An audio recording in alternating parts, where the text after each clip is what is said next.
பிசாசுக்கு நீங்க அடிமையா இருக்கணும்னு விரும்பல.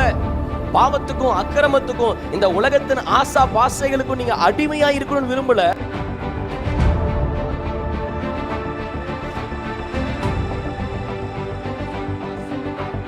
வயசுல இருந்து 25 வயசு வரைக்கும் இருக்கிறவங்களுக்குள்ளாக 3 விதமான அடிமைத்தனம் இருக்கிறது.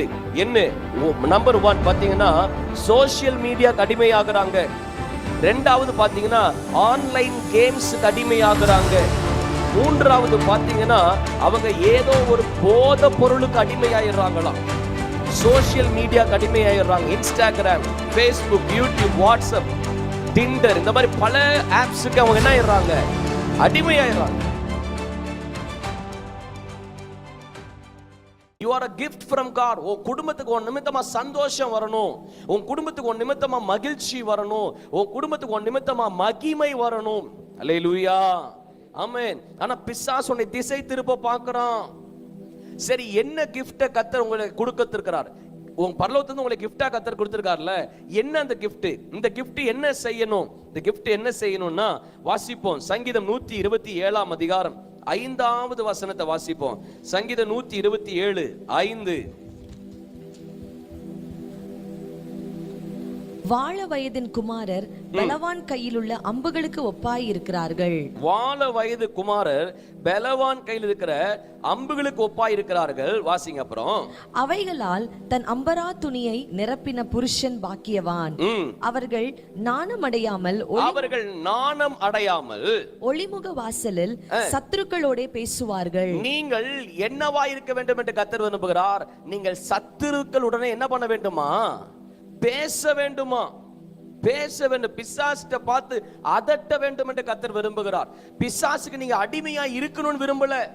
பாவத்துக்கும் அக்கிரமத்துக்கும் இந்த உலகத்தின் ஆசா பாசைகளுக்கும் நீங்க அடிமையா இருக்கணும்னு விரும்பல. நீங்க அவனை பார்த்து டைரக்டா பேசணும், மிரட்டணும். சொல்லுங்க, அசுத்தாவிகளை பார்த்து மிரட்டும்படியாக தான் கர்த்தரை உண்டாக்கி இருக்கிறார். பாவத்துக்கு அடிமையா இருக்க கூடாது, பிசாசுக்கு அடிமையா இருக்க கூடாது. இந்த உலகத்துல பாருங்க, சிலவங்க விஞ்ஞானிகள் என்ன சொல்றாங்கன்னா, சில்ட்ரன் எக்ஸ்பெக்ட்ஸ், அதாவது பிள்ளைகளை பத்தி நிறைய படிக்கிறவங்க என்ன சொல்றாங்கன்னா, இந்த நூற்றாண்டுல முக்கியமா 2020 இருந்து 26 வரைக்கும் இருக்கிற டீனேஜர்ஸ், 12 வயசுல இருந்து 25 வயசு வரைக்கும் இருக்கிறவங்களுக்குள்ளாக 3 விதமான அடிமைத்தனம் இருக்கிறது. என்ன? நம்பர் 1 பாத்தீங்கன்னா சோசியல் மீடியாக்கு அடிமையாகிறாங்க. ரெண்டாவது பாத்தீங்கன்னா ஆன்லைன் கேம்ஸ்க்கு அடிமையாகிறாங்க. மூன்றாவது பாத்தீங்கன்னா அவங்க ஏதோ ஒரு போதை பொருளுக்கு அடிமையாயிடுறாங்களாம். சோசியல் மீடியாக்கு அடிமையாயிடுறாங்க. Instagram, Facebook, YouTube, WhatsApp, Tinder, இந்த மாதிரி பல ஆப்ஸுக்கு அவங்க என்ன ஆயிடுறாங்க? அடிமையாயிடுறாங்க. ஆப்னு பிசாசு இறக்கி உன் மண்டைக்குள்ளாக ஆப்பு வச்சிட்டு இருக்கான். நீ எதிரிகளோட பேசணும், அவனை பார்த்து அச்சுறுத்தணும். ஒரு போலீஸ் இன்ஸ்பெக்டர் திருடனை பார்த்து டே இங்க நில்றா அப்படின்னா அந்த திருடனுக்குள்ள கை கால்லாம் என்ன ஆயிரும்? விரைச்சு போன மாதிரி ஆயிரும். பயம் வரணும். அப்படியாக தான் கர்த்தர் உன்னை உண்டாக்கி இருக்கிறார். அப்படிதான் வேதம் சொல்லுது. ஆனா நீங்க என்ன பண்ணிக்கிட்டு இருக்கான் பிசாசு?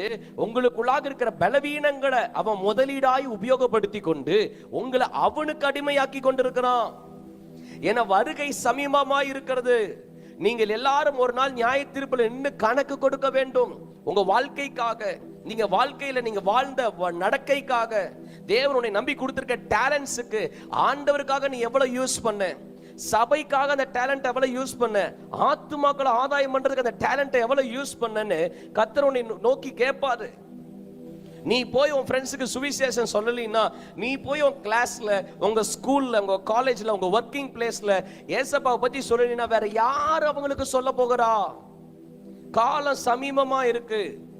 ஆண்டவர் உன்னைய ஒரு போராயுதமா, பலவான் கையில் இருக்கிற அம்பாக கர்த்தர் பார்க்கிறார். சொல்லுங்க, I am a weapon. உங்களை ஒரு ஆயுதமா பார்க்கிறார். ஆனா நீங்க என்ன பண்ணி கொண்டிருக்கிறீங்கன்னா, பிசாசுக்கு அடிமையாய் கொண்டிருக்கிறீர்கள். நீங்க அப்படி இருக்க கூடாது.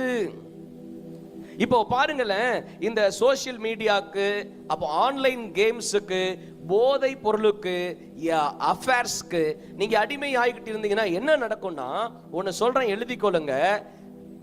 Devil's attraction are distraction and distraction from God's purpose on your life. பிசாசு உங்களை ஈர்க்கிற ஈர்ப்புகளை வைத்து உன் வாழ்க்கையில கத்தர் வைத்திருக்கிற நோக்கத்திலிருந்து உன்னை வழி விலக செய்யும்படியாக அவன் என்ன பண்ணானா டிஸ்ட்ராக்ஷன் கொண்டு வரான். சொல்லுங்க, attractions are distraction from my God's purpose. From my God's purpose. பிசாசு சில நேரத்துல என்ன பண்றான், எதுல நீ பலவீனமா இருக்கியோ அதை வச்சே உன்னை அட்ராக்ட் பண்ணிக்கிட்டே இருக்கான். நீ இது மயங்காத, நீ அதை மயங்காத. சொல்லுங்க, நான் சத்துருக்களுடனே பேசுகிறவன், சத்துருக்களை அதட்டுகிறவன், பிசாசை மிரட்டுகிறவன். அல்லேலூயா. அப்படி இருக்கியாமா? நீ அப்படி இருக்கணும். அதனாலதான் ஜெபத்துல ஜெபம் பண்ண உன் மேல அக்கினி இறங்கணும். ஏன் நம்ம ஜெபம் பண்ண அக்கினி வர மாட்டேங்குது? ஏன் நம்ம ஜெபம் பண்ண அற்புதம் நடக்க மாட்டேங்குது? ஏன் நம்ம ஜெபம் பண்ணா எந்த அற்புதமும் அதிசயமே நடக்க மாட்டேங்குது? காரணம் என்ன தெரியுங்களா? பலிபீடம் கட்டணும். நிறைய பேர் ரட்சிக்கப்பட்டீங்க, பலிபீடம் கட்டிட்டீங்க. அந்த பலிபீடத்தின் மேலாக பரலோகத்தின் அக்கினி இறங்கணும்னா அங்க பலி செலுத்தப்படணும். பலிபீடத்தின் மேலாக பலி செலுத்தும் பொழுது அதை அறுக்கணும், அதை சாகடிக்கணும். You need a sacrifice to bring the fire of God from heaven. பரலோகத்திலிருந்து ஒரு அக்கினி உன் தலை மேல இறங்கணும்னா, பரலோகத்திலிருந்து அக்கினி உன் உள்ளத்துக்குள்ளாக இறங்கணும்னா, உன் ஜெப வாழ்க்கையில இறங்கணும்னா உங்களுக்கு ஒரு என்ன தேவையா இருக்கிறது? பலி தேவையா இருக்கிறது. என்னை கேட்டுக்கொண்டிருக்க ஒவ்வொரு வாலிப பசங்க, வாலிப பிள்ளைகளே, நல்ல தெளிவா புரிஞ்சுக்கொள்ளுங்க. பலி இல்லாமல் அக்கினி இறங்காது. பக்தர்களுக்கு பார்த்து சொல்லுங்க, பலி இல்லைன்னா அக்கினி இறங்காது. அக்கினி இறங்காது. ஃபயர் இல்லைன்னா உன் வாழ்க்கையில ஷைனிங் இருக்கா? If there is no fire, then there will be no glory of God.